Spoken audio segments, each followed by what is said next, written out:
Hello and welcome friends, sports 9 में आप सभी लोगों का स्वागत है। सबसे पहले बात करते हैं वुमेन्स क्रिकेट टीम की जो यूएई में है और वहां पर जो है दावा पेश कर रही है, जीतना चाहती है T20 वर्ल्ड कप, मगर शुरुआत जो है वो खराब रही है। किस तरीके से पहला मुकाबला उनका पैन आउट हुआ, सबसे पहले वो इंफॉर्मेशन आपको दिखा देते हैं। न्यूजीलैंड से टक्कर थी, सबको इंतजार तो इंडिया वर्सेस पाकिस्तान का है, मगर न्यूजीलैंड से पहला मुकाबला था। यूएई में चल रहा महिला T20 वर्ल्ड कप 2024 और इसके टीम इंडिया के अपने पहले मुकाबले में जो है उनको हार का सामना करना पड़ा है। न्यूजीलैंड से एक करारी हार जो है भारतीय महिला क्रिकेट टीम को मिली है। 161 रनों का पीछा करते हुए 102 रनों पर जो है महिला टीम ढेर हो गई। 58 रनों से पहला मैच जो है हरमनप्रीत कौर की टीम जो है हार गई है। 20 ओवर भी पूरी बल्लेबाजी जो है वो नहीं कर पाई टीम। और आपको इंटरेस्टिंग बात बताऊं कि न्यूजीलैंड की टीम जो है पिछले 10 T20I मुकाबले हारी थी, उसके बाद वो जाकर यहां पर जीती है। इंडियन टीम ने बहुत खराब खेल खेला, एक खराब दिन था, मगर वो खराब दिन जो है भारी पड़ सकता है। कैसे, वो भी आगे बातचीत करेंगे, मगर बहुत खराब खेल खेला। गेंदबाजी तो चलो फिर भी ठीक ठाक हुई, मगर बल्लेबाजी बेहद खराब रही, जिसके कारण न्यूजीलैंड की टीम ने, जो कि थोड़ी सी हल्की मानी जाती है इंडियन टीम के कंपैरेटिवली, उसने जो है यहां पर मात दे दी है भारतीय टीम को। मेरे सहयोगी आयुष मेरे साथ हैं। आयुष, एक करारी मात आप कह सकते हैं इंडियन टीम को मिली है, एक खराब शुरुआत जो है वो इंडियन टीम को मिली है। पूरी तरीके से, मतलब ये एक्सपेक्टेड नहीं था। न्यूजीलैंड की टीम जो 10 मुकाबले हार के आ रही है और उसके बाद आप ये एक्सपेक्ट करते हैं कि पहला मुकाबला, और देखिए अभी क्या है कि अब किसको किस्मत कहें या जो भी कहें, लेकिन जो पहला मुकाबला है वो बहुत इंपॉर्टेंट होता है किसी भी टूर्नामेंट के लिए। और अगेन जब आप बात करते हैं कि भाई किस तरीके से इस टूर्नामेंट में आपको आगे बढ़ना है, क्योंकि ये जो ग्रुप है, जिस ग्रुप में भारत है, वो ग्रुप बहुत खतरनाक है। मतलब उसमें आप देखेंगे कि पाकिस्तान है, ऑस्ट्रेलिया है, न्यूजीलैंड है, टक्कर जो है वो ज्यादा ग्रुप ए में ही है। और पहला मुकाबला जीत के आप एक बड़ा एडवांटेज चूंकि अपनी तरह लेना चाहते थे, अपनी तरफ लेना चाहते थे, लेकिन वो काम शायद आपसे हुआ नहीं। और पहले मैच में इस तरीके की स्टार्ट, जबकि अगर आप टीम पे नजर डालें, टीम बहुत परफेक्ट है। मतलब आप कहेंगे कि it was just an unfortunate game, क्योंकि इस तरीके का खेलती नहीं है हमारी लड़कियां। बहुत शानदार दोनों वार्म अप मैचेस आपने जीते हैं। एग्जैक्टली, वार्म अप मैचेस आपने जीते हैं, आप बेहतर फॉर्म में नजर आ रहे थे, कन्विंसिंगली जीते। लेकिन उसके बाद इस तरीके के मुझे लगता है एक तो स्लो ट्रैक थी, बहुत ज्यादा स्पिन कर रही थी, लेकिन इस तरीके के लिए आपको रेडी रहना था इन चीजों के लिए, इन परिस्थितियों के लिए। क्या गड़बड़ी हुई, बैट्समैन कैपिटलाइज ही नहीं कर पाए। मुझे लगता है ना गेंदबाजी में भी ज्यादा हो गया, क्योंकि अभी तक 3 मुकाबले जो हुए थे, अगर आपने देखे हो तो 117, 18, 120, इससे ज्यादा रन नहीं बन रहे थे। भारतीय टीम ने 160 रन दे दिया, और 160 रन इस विकेट पे कम से कम 20 रन एक्स्ट्रा दे दिए थे। 140 से ज्यादा टारगेट आपको चेज नहीं करना था। शायद आप कह सकते हैं कि वही प्रेशर था जो माउंट हो गया। दिमाग ये लगाना था कि भाई पहली गेंद से अटैक करने जाए, लेकिन वो एक जो प्रोसेस था, एक जो प्लान था टीम का, वो सक्सेसफुल हो नहीं पाया। खिलाड़ी कैपिटलाइज कर नहीं पाए, एक के बाद एक इंपॉर्टेंट विकेट्स गिरते गए। और उसके बाद लोअर ऑर्डर में आप देखेंगे कि बहुत ज़्यादा बड़े मैचों का एक्सपीरियंस नहीं है। एज इन की मतलब हमारा टॉप ऑर्डर तो बिल्कुल हैवी है, जहाँ पे आपको वर्ल्ड कप से लेके कई बड़े मैचेस का एक्सपीरियंस देखने को मिलता है, लेकिन यहाँ पे लोअर ऑर्डर में शायद ये चीज़ नहीं हो पाती है। और इसी वजह से वो प्रेशर जो माउंट हुआ ऊपर वाले विकेट गिरने के बाद, नीचे वाले लोग कैपिटलाइज नहीं कर पाए, और ये करारी हार भारतीय टीम को मिली है।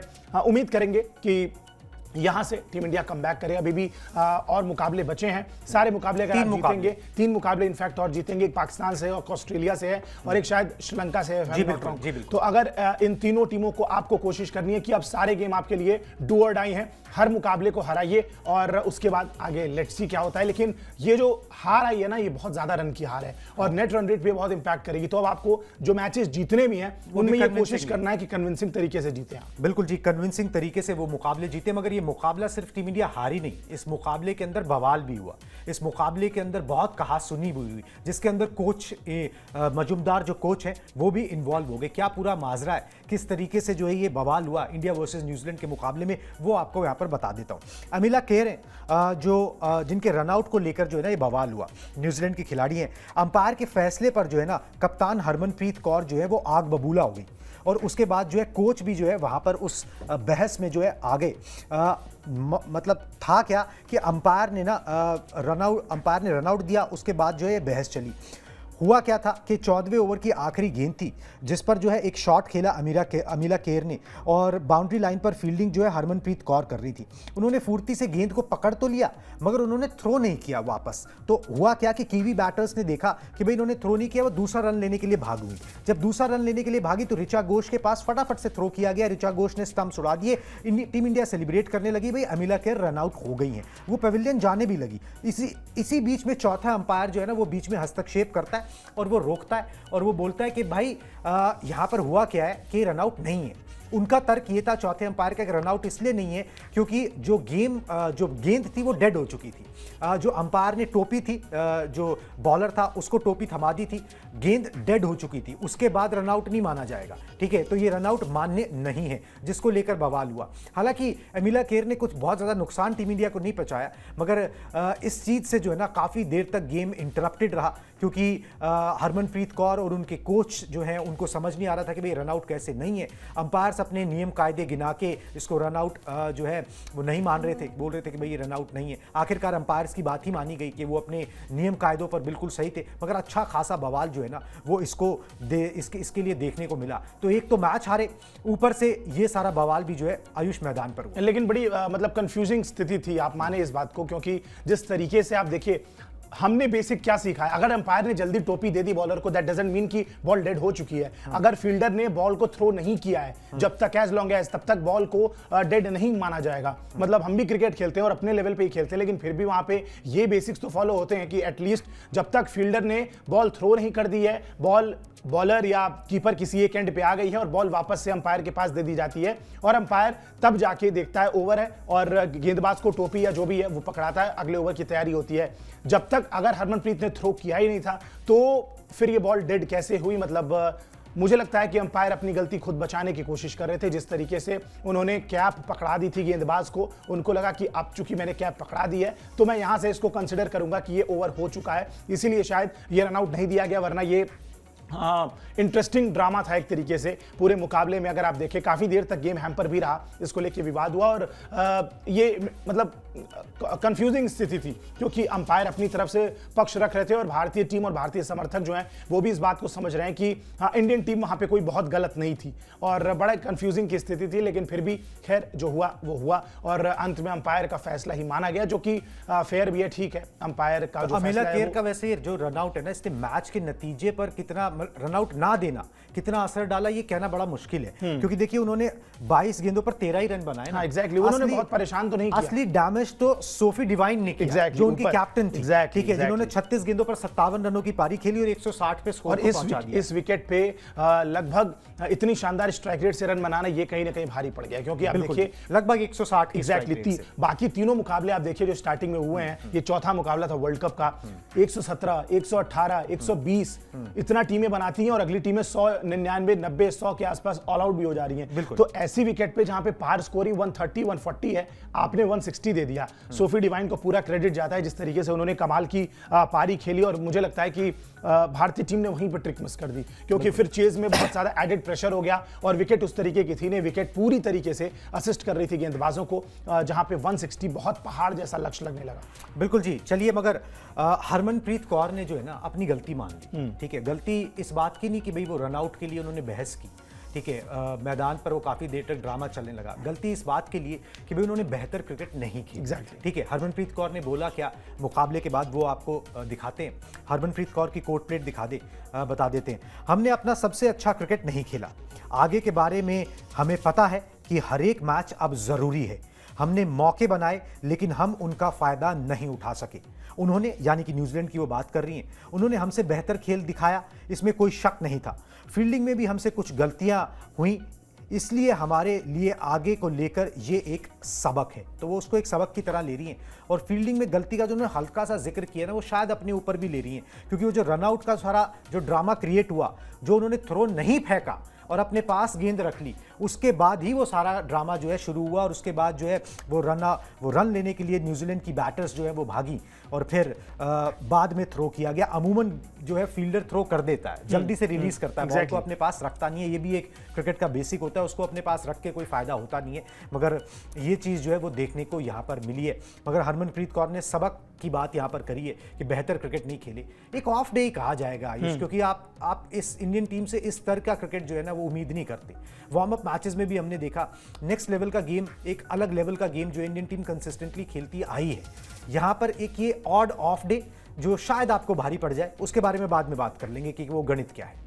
हाँ बिल्कुल, मतलब देखिए कहीं ना कहीं ऑफ डे ही कहेंगे आप, क्योंकि लगातार अच्छा क्रिकेट खेलती आ रही थी भारतीय टीम। और पूरे बैटिंग ऑर्डर में आप देखिए स्मृति मानधना अच्छे टच में नजर आ रही है, शेफाली वर्मा अच्छे टच में है, कप्तान हरमनप्रीत कौर अच्छे टच में है, जेमिमा रोड्रिगेज हैं, ऋचा घोष के रन आ रहे हैं, तो पूरी टीम के रन आ रहे हैं। मतलब एक ऑफ डे कहेंगे आप, समझ नहीं आ रहा कहाँ पे मुकाबला आपने एग्जैक्टली गवा दिया। वही है, रन ज्यादा दे दिए और बल्लेबाज उसको थोड़ा सा प्रेशर लेते गए उस चीज का कि भाई 160 यहाँ पे बनाना बहुत मुश्किल है, इस विकेट पे चेज करना तो और भी मुश्किल है। विकेट लगातार स्लो होती जा रही है और वहां पे सोफी डिवाइन ने जिस तरीके की पारी खेली, वैसी पारी शायद एक टॉप ऑफ द ऑर्डर भारतीय टीम को भी चाहिए थी। 150-160 के स्ट्राइक रेट से 8 रन पर ओवर इस विकेट पे निकालना थोड़ा टफ साबित हुआ और मुझे लगता है उसी प्रेशर में हर खिलाड़ी आया अपने शॉट्स मारने के एक पॉजिटिव इंटेंट के साथ ही आया होगा, ऐसी बात नहीं है, बट वो चीज कैपिटलाइज नहीं हो पाई। एक ऑफ डे कहेंगे, लेकिन वर्ल्ड कप में ये ऑफ डे आना ये मुश्किल की बात है, क्योंकि अगर इस एक मैच की वजह से आगे का रास्ता अगर बंद हो जाता है आपके लिए तो फिर आप इसको एक ऑफ डे नहीं कहेंगे, फिर ये टूर्नामेंट आपके लिए ऑफ हो जाएगा। तो कोशिश ये करनी होगी कि अब जो 3 मुकाबले बचे हैं उस ना सिर्फ आप जीते बल्कि एक कन्विंसिंग तरीके से एक बड़ी जीत चाहिए आपको, और वो देखना है किसके खिलाफ आती है। ऑस्ट्रेलिया से टक्कर का मुकाबला होगा, ये फॉर श्योर है। श्रीलंका और पाकिस्तान, ये 2 टीमें हैं जिनको आपको टारगेट करना चाहिए कि इनको अगर आप थोड़ा प्रेशर मिलाने की कोशिश करते हैं तो ये टीमें जल्दी दबाव में आएंगी। दूसरी चीज, इन पे आप एक बड़े रन की या बड़े विकेटों की जीत हासिल कर सकते हैं, जिससे आपका नेट रन रेट जो है वो बेहतर होगा, क्योंकि अब यहां से जो बेस्ट पॉसिबल रिजल्ट है उसकी तरफ आपको देखना चाहिए। 3 मैचेस बचे हैं, तीनों मुकाबले जीतिए और आगे बढ़िए, क्योंकि टफ है ये ग्रुप जिसमें भारतीय टीम है, टक्कर होने वाली है, क्योंकि पाकिस्तान भी एक मुकाबला जीत चुका, न्यूजीलैंड ने भी अपना एक मैच जीत ही लिया, अब ऑस्ट्रेलिया भी इस ग्रुप में है जो कि एक शानदार टीम है। तो कहीं ना कहीं देखना होगा कि किस तरीके से भारतीय टीम इस टूर्नामेंट में आगे बढ़ती है। बिल्कुल जी, सेमीफाइनल की राह जो है ना वो मुश्किल होगी। मोटी मोटी सी बात समझने की जरूरत है, ग्राफिक्स भी प्ले कर दें कि 10 टीमें जो है वो पार्ट ले रही हैं, 5-5 में ना 2 ग्रुप्स में बांट दिया गया है। अब दोनों ग्रुप से टॉप 2 की हर ग्रुप से टॉप 2 टीमें जो है वो सेमीफाइनल के लिए जाएंगी और वहां से फिर फाइनल का रास्ता तय होगा। सीधा सा फॉर्मेट ये है। तो अगर आपको टॉप 2 में आना है तो आप एक मैच हार चुके हो, ठीक है। अब आपको अगर एक और हार मिली ना तो आपकी सेमीफाइनल की राह फंस जाएगी, फिर वो आपके हाथ में नहीं रहेगी, फिर वो दूसरों के नतीजों के हाथ पे रह जाएगी, आपके हाथ में चीजें नहीं रहेंगी। अब सीधा सा गणित ये कि अगर आपको चीजें अपने हाथ में रखनी है तो अपने बाकी सभी मैचेस जीतने होंगे। लीव अपार्ट दी रन रेट वाला मैटर भी अभी आपको मैचेस तीनों जीतने हैं, ठीक है। और ये हिसाब किताब है जो यहां पर बन रहा है। थोड़ा सा फंस गई है वुमेन्स टीम, अच्छा क्रिकेट खेलते आए हैं, अभी भी अच्छा खेल सकते हैं, मगर यही है कि अब ना प्रेशर आ जाएगा और प्रेशर ना अलग तरीके से आपसे काम करवाता है। जब आप रिलैक्स होकर क्रिकेट खेल रहे होते हो, कोई भी काम कर रहे होते हो, तो फिर वो एक फन होता है, उसमें आप इंजॉय करते हो। मगर जब आप पे 24 घंटे दबाव दिया जाए, दबाव दबाव दबाव, ये कर दो वो कर दो वो कर दो, तो फिर उसके बाद ना चीज़ें ना खराब होने लगती हैं। तो ये चीज़ जो है ना वो दबाव इस तरीके से काम करता है। इंडियन टीम पे अब दबाव होगा, बिल्कुल पूरी तरीके से दबाव होगा और इसमें कोई दो राय नहीं है। आप देखिए, आप अगला मुकाबला आपको पाकिस्तान से खेलना है, वहां पे एक एक्स्ट्रा एडेड प्रेशर होता है और सीनियर मेंस टीम होती तो शायद हम कहते कि वो उस दबाव के आदी हो गए, लेकिन महिला टीम से पहला मुकाबला आप हार गए हैं, कमबैक करना होगा, बहुत स्ट्रॉन्ग कमबैक करना होगा, क्योंकि पाकिस्तान के खिलाफ मुकाबला है। ऑस्ट्रेलिया से अभी आपको लड़ना बाकी है और ऑस्ट्रेलिया का पहला मुकाबला भी होना है। देखना होगा कि ऑस्ट्रेलिया किस तरीके से परफॉर्म करती है इस तरीके के विकेट्स पे। हालांकि उनके तरीके की विकेटें तो नहीं है जैसा ऑस्ट्रेलियंस पसंद करते हैं, स्लो विकेट है, टर्न वाली विकेट है, बाउंस नहीं है बहुत ज्यादा, लेकिन किस तरीके से ऑस्ट्रेलिया यहां पे खेलती है और क्या एक पहला ही मुकाबला श्रीलंका एक अपसेट कर पाएगी ऑस्ट्रेलिया के खिलाफ। उम्मीद ये करेंगे कि ऑस्ट्रेलिया भी एक अपसेट का सामना करे, तभी आप कंपटीशन में, इस टूर्नामेंट में ज्यादा एक्टिवली पार्ट ले पाएंगे। क्योंकि अगर पाकिस्तान हो गई, न्यूजीलैंड हो गई या ऑस्ट्रेलिया हो गई, इन्होंने अगर अपने 2-2 मैचेस लगातार जीत लिए तो उसके बाद मामला जो है वो आप पे फंस सकता है आपके लिए, और ये बड़ी दिक्कत की बात है। तो कहीं ना कहीं जिस तरीके से ये मुकाबला अभी तक चल रहा है, ये टूर्नामेंट अभी तक चल रहा है, आप देखेंगे कि भारतीय टीम जो है उसके पास अब ज्यादा मौका है नहीं। एक मैच हारने का स्कोप था जो आपने पहले ही मुकाबले में कर दिया, पहला ही मुकाबला आप गंवा चुके हैं और अब जब पहला मैच आप हार गए हैं तो ये फिर इंटरेस्टिंग हो जाएगा कि बाकी के 3 मैचेस में आप क्या कमाल करते हैं। ऑस्ट्रेलिया के खिलाफ मुकाबला, पाकिस्तान के खिलाफ मुकाबला, और इन सब के बीच में सबसे इंपॉर्टेंट मैच होगा श्रीलंका वाला। अगर आप ये सोच रहे हैं कि श्रीलंका किस तरीके से खेलेगी, श्रीलंका को पहला मुकाबला वो टीम हार चुकी है, आपको उनको अंडर प्रेशर लाना होगा, उनको हराना होगा, और जब आप ऐसा करेंगे तो मुझे लगता है कि फिर आप गेम में आ सकते हैं, बड़ी जीत हासिल करेंगे, नेट रन रेट को बेहतर करेंगे। इकलौता सिर्फ यही एक रास्ता बचा है भारतीय टीम के पास। बिल्कुल जी, एक रास्ता यही बचा है कि अब आपके लिए हर मैच को डू और डाई चल के चलो और हर मैच को जीतने की कोशिश करनी है, मगर इट ब्रिंग्स प्रेशर। वही बात मैं बोल रहा हूँ, सौरव गांगुली भी ये बात बोलते हैं कि अंडर प्रेशर परफॉर्म करना ना एक अलग ही बॉल गेम हो जाता है। ठीक है, उसमें फिर बॉल वही रहती है, गेम वही रहता है, मगर दिमाग जो है ना वो बदल जाता है, उसके बाद खेल जो है ना वो टोटली अलग हो जाता है। मगर उम्मीद यही करते हैं, बहुत मेच्योरिटी जो है ना WPL से भी आई है, ठीक है, उसके बाद जो इंडियन टीम उस प्रेशर को जो है वो झेल पाएगी। कौन कौन से मुकाबले कब खेले जाएंगे, जो बाकी के मुकाबले हैं वो आपको दिखा देते हैं। 3 लीग मैच टीम इंडिया की और अभी बाकी हैं। ग्रुप ए में करो या मरो की स्थिति इंडियन टीम की बन गई है। 6 अक्टूबर को पाकिस्तान के खिलाफ जो है वो टक्कर है। इस टक्कर का बहुत लोगों को बेसब्री से इंतजार है। इंडिया वर्सेस पाकिस्तान कहीं पर भी हो, किसी भी खेल में हो, इसको जो है हमेशा इंतजार फैंस को रहता है। 9 अक्टूबर को श्रीलंका से भिड़ना है और 13 अक्टूबर को टीम इंडिया ऑस्ट्रेलिया के खिलाफ खेलेगी। ये बड़ा इंपॉर्टेंट मुकाबला होगा क्योंकि ऑस्ट्रेलिया के खिलाफ जो है ना वो चीज़ जो है वो बड़ी इंपॉर्टेंट रहती है, क्योंकि चलो भाई पाकिस्तान और श्रीलंका तो फिर भी ये माना जाता है कि आप उनसे खेलते रहते हो और आप उनसे एक बेहतर टीम हो। ऑस्ट्रेलिया ने आपको हमेशा टक्कर दी है और उनसे पार पाना मुश्किल होगा। और सिचुएशन ऐसी भी आ सकती है ना कि वो जो नेट रन रेट का मामला जो आता है ना, फंसता है कि आपको इतना नेट रन रेट चाहिए होगा, वो आखिरी मुकाबले में जाके फंसता है। वहां पर आपको ये होता है कि भाई इतने रनों से जीत हासिल करो, जीत नहीं सिर्फ इतने रनों से जीत हासिल करो या इतने विकेटों से जीत हासिल करो। वो अगर ऑस्ट्रेलिया के खिलाफ वो कंडीशन भी अप्लाई हो गई तो फिर जो चीजें वो बहुत ज्यादा अंडर प्रेशर जो है वो आ जाएंगी। मगर पाकिस्तान के खिलाफ मुकाबला नेक्स्ट स्टेप बाय स्टेप लेते हैं, वो उसका इंतजार जो है सबको है और पाकिस्तान के खिलाफ मुकाबला हमेशा इंटरेस्टिंग रहता है। वैसे रिकॉर्ड अगर देखें, 15 T20I मैचेस टीम इंडिया ने खेले हैं पाकिस्तान के खिलाफ और 12 जीते, 3 में हार का सामना करना पड़ा है। तो पलड़ा इंडियन टीम का ही भारी नजर आ रहा है इंडिया वर्सेस पाकिस्तान। देखिए, और एक और चीज है कि इंडियन टीम को ना अब ज्यादा सोचने की जरूरत नहीं है, ज्यादा गणित में जाने की जरूरत नहीं है। पहला मैच हार गए, taking 1 match at a time. एक मैच को आप देखिए, खेलिए, पलड़ा आपका भारी है, सामने वाली टीम ज्यादा प्रेशर में होगी। ठीक है, वो पहला मैच जीत के आए हैं, लेकिन पाकिस्तान हमेशा एक एक्स्ट्रा प्रेशर लेता है। शायद इसीलिए मेंस टीम की अगर बात करें तो वर्ल्ड कप के मुकाबलों में कभी भारत को हरा नहीं पाया है। और वही चीज, वही प्रेशर उनकी जो वुमेन्स टीम है वो भी कहीं ना कहीं फेस करती नजर आएगी इंडिया के खिलाफ। मुझे लगता है कि भारतीय टीम को अगले मुकाबले पे फिलहाल फोकस करना चाहिए जो कि पाकिस्तान के खिलाफ है, और उस मुकाबले में भारतीय टीम किस तरीके का प्रदर्शन करती है, आराम से विकेट को समझ के अपना एक नॉर्मल गेम खेलेंगे, एक अच्छी कन्विंसिंग जीत, बड़े अंतर से जीत की कोशिश करनी होगी। यहां से भारत के लिए चांस तभी बनेगा जब एटलीस्ट जो 2 टीमें हैं, स्पेशली 3 टीमें हैं जो मुझे लगता है कि इस टक्कर में है, क्योंकि पाकिस्तान ने पहला मैच जीत लिया है, न्यूजीलैंड ने जीत लिया और एक ऑस्ट्रेलिया है जो मोस्ट प्रोबेबली अपने मुकाबले जीतेगा ही क्योंकि एक बेहतर टीम है। आपको ये कोशिश करनी है कि एटलीस्ट तीनों टीमें एक मुकाबला कम से कम हार जाए, तब जाके आप कंपटीशन में आएंगे, तब ये रन रेट वाला पेंच भी फंसेगा। वरना अगर 2 टीमों ने भी अपने सारे मुकाबले जीतने शुरू कर दिए और उन टीमों का लास्ट में मुकाबला पड़ा आपस में, तो फिर मैच आपके लिए वहीं खत्म हो सकता है। You never know, but still उसमें अभी समय है। जाहिर सी बात है 5 टीमों का ग्रुप है, एक टीम ऐसी होगी जो हो सकता है सारे मुकाबले जीत जाए, लेकिन उसके अलावा बाकी टीमें हैं जो मुकाबले हारेंगी। आपको वेट करना है, कोशिश करनी है कि आप अपने मुकाबलों पे ध्यान दें, taking 1 match at a time, और हर एक मैच में बेहतर करने की कोशिश करनी है। रन रेट को सुधारने की जरूरत है, क्योंकि फिलहाल जो मैं पॉइंट्स टेबल में देख पा रहा हूं, भारतीय टीम सबसे नीचे लगी हुई है पॉइंट्स टेबल में, एंड -2.9 है भारतीय टीम का नेट रन रेट, जो कि बहुत ज्यादा है। तो आपको इस हिसाब से कम 50, 60, 100 रनों की कम से कम जीत की कोशिश करनी होगी। इस तरीके का एक मुकाबला चाहिए जो कि बहुत डिफिकल्ट है, बहुत टफ है, लेकिन ज्यादा अगर आगे की नहीं सोचेंगे, एक मैच सोचेंगे एक समय पे, तो ये जरूर पॉसिबल है।